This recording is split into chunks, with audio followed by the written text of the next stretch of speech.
वाला लाडू खाके घूमे मुसक राजा, गली गली खोजत हवे होला गण राजा। अरे भांग वाला लाडू खाके घूमे मुसक राजा, गली गली खोजत हवे होला गण राजा। ये नशा नशा नशा नशा नशा चढ़ गे रे, ये मुस वाला भारी नशा चढ़ गे।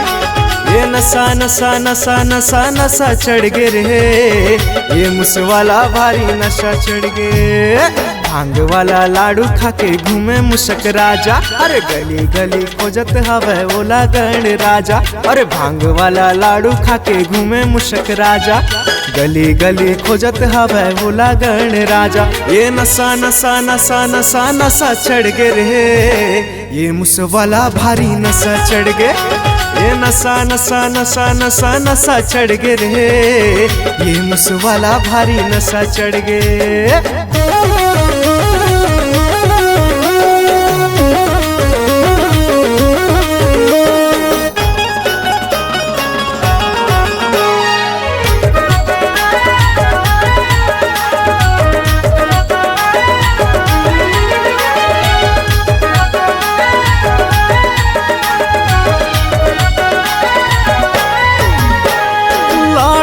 खायो मैं मन भर के, खायो रे मन भर के। बात नहीं तो मानो करे मन के जी अपन मन के।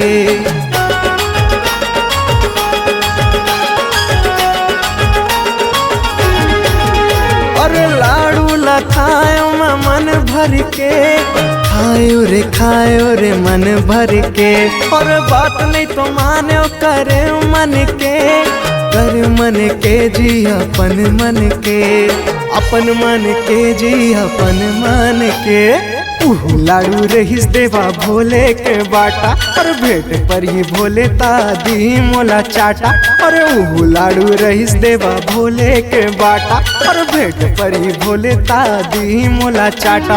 ये नशा नशा नशा नशा नशा चढ़ गे रे, ये मुस वाला भारी नशा चढ़ गे।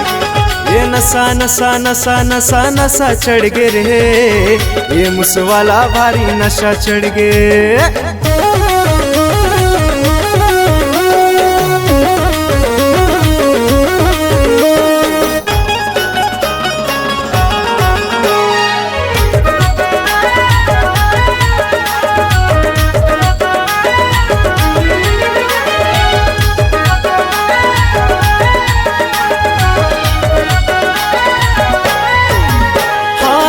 तोरे मन के मुसक सहे नहीं तो जाए, सहे नहीं तो जाए मुसक सहे नहीं तो जाए। भांग के नशा तोला रही रही बताए मुसक रही रही बताए।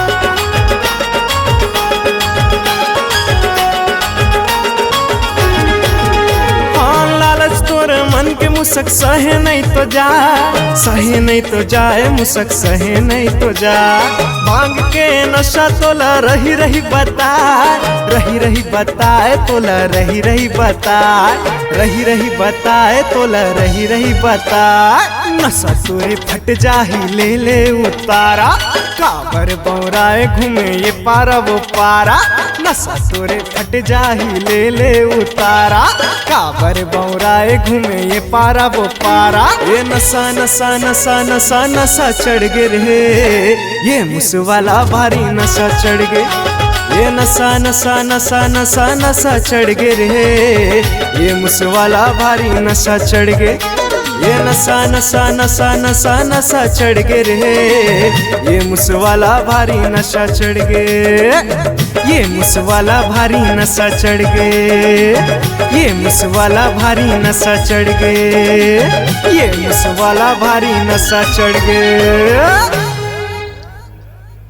इस गाने को देखने सुनने के लिए आपको दीप म्यूजिक चैनल की ओर से बहुत बहुत धन्यवाद। आगे ऐसे ही गाने देखने सुनने के लिए हमारे दीप म्यूजिक चैनल को लाइक शेयर सब्सक्राइब करने के लिए बिल्कुल ना भूलें।